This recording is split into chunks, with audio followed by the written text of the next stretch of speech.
कानूनी तरीके कार पे और अपनी आईनी इख्तियार को इस्तेमाल करते हुए उन्होंने एतमाद के वोट का कहा। और जब एतमाद के वोट का कहा तो उस वक्त सेशन चल रहा था। सेशन चलते हुए सेशन में अगर एतमाद के वोट का कहा जाए तो उसी सेशन के दौरान आप एतमाद का वोट लेने के पाबंद हैं। अगर सेशन नहीं चल रहा तो इजलास बुला के एतमाद का वोट लेने के पाबंद हैं। आपको 48 घंटे भी दिए गए हैं।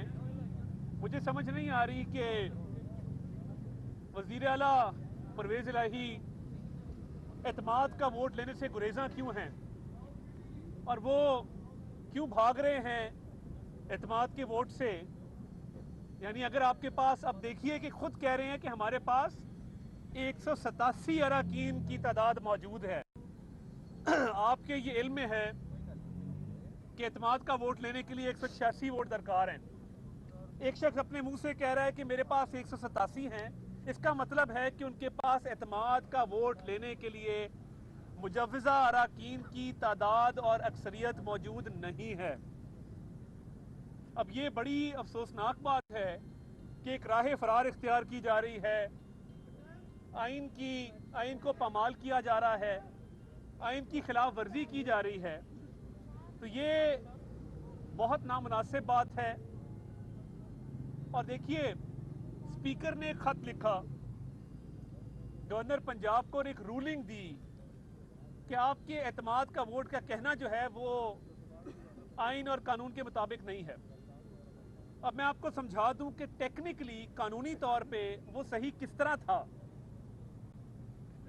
पहली बात ये कि जो रूलिंग है जो असेंबली के ज़ाब्ता से रिलेट करती है और आइन की शिक से रिलेट करती है, यानी आइन में अगर पंजाब असेंबली से मुतल्लिका कोई शिक है और वो तरीक़ेकार से मुतल्लिक है, वो प्रोसीजर से मुतल्लिक है, उस पे रूलिंग सिर्फ पॉइंट ऑफ ऑर्डर पे दी जा सकती है।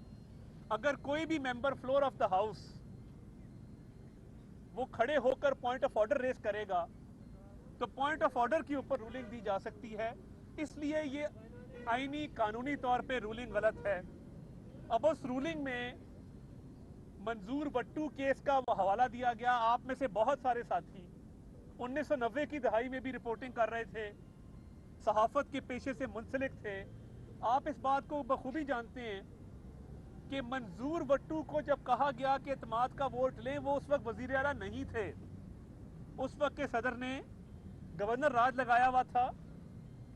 सरूप साहब यहाँ पंजाब में गवर्नर थे और उसके बावजूद कि वो वजीर आला नहीं थे, उन्हें 10 दिन का टाइम दिया गया एतमाद का वोट लेने के लिए। अब ये बिल्कुल एक मुख्तलिफ केस था। हमारा केस बिल्कुल मुख्तलिफ है और उस वक्त असेंबली सेशन में नहीं थी, अरकान मौजूद नहीं थे। हुकूमत के बुलाए हुए इजलास में आप जब इजलास एडजर्न कर देते हैं जुम्मे तक, क्यों किया? आपके तो मेंबरान मौजूद हैं।